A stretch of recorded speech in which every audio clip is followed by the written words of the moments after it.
So new video will be out right now, and it will be review on 7 October at 7:45 a.m.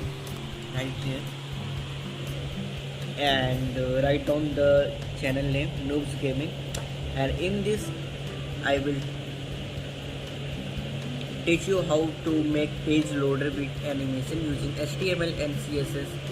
And when you go at Noobs Gaming, so there is playlist called Code Flow. So when you go to Code Flow, you will get this. So let's check. So this is the playlist. So this is Code Flow. When you click on this, and you will jump right here.